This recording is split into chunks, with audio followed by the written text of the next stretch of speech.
God, I've been working so hard on this food history project that I realized I'm kind of hungry. Maybe I should just make the breakfast that I was writing about. You know what? I'm gonna do that. I'm gonna make that breakfast. Let's do it. You know, back when I was a little Puerto Rican boy, I used to be a pretty picky eater. And my favorite meal was chicken nuggets, but I couldn't really eat that for breakfast.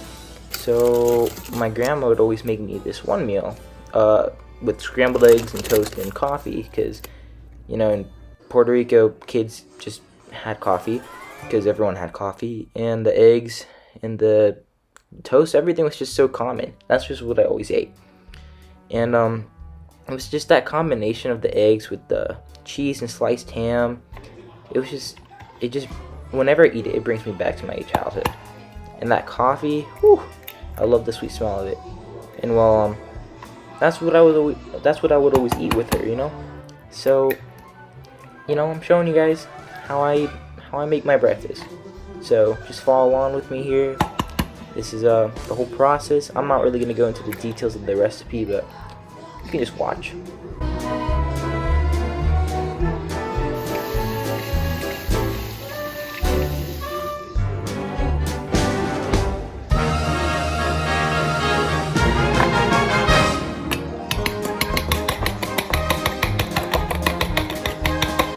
While the God breakfast, as I have named this breakfast, might seem unique, it's not too far off from the common American breakfast of eggs, bacon, a baked good, and coffee or juice.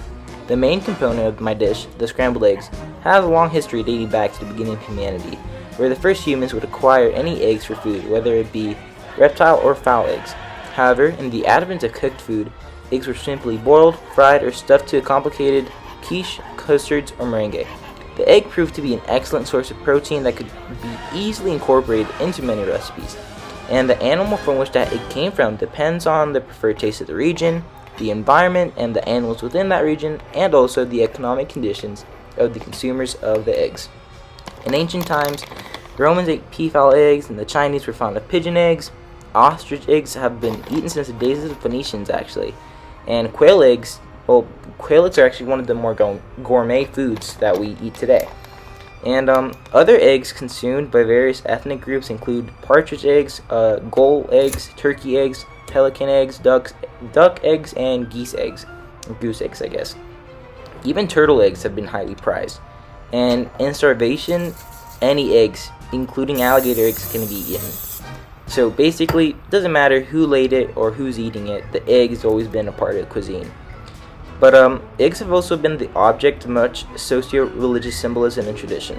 Over time, some groups have encouraged the consumption and decoration of eggs in celebration of certain events, such as an alternative to meat on Lenten Fridays or as an activity to celebrate Easter.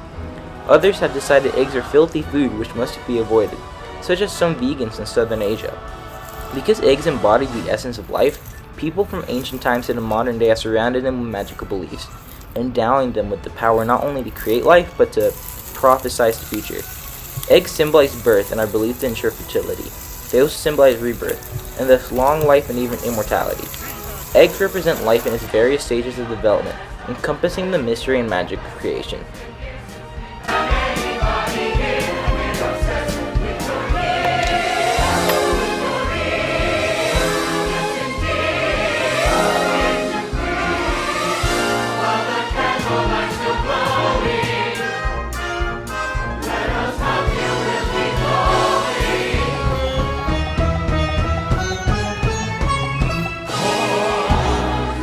I'm gonna keep it real. The breakfast looked so good that I didn't even film the end product. But overall, God breakfast is something that I've always just loved, and it holds a very near place in my heart, and I hope that you learned at least something about the history of scrambled eggs during this video. Thank you so much.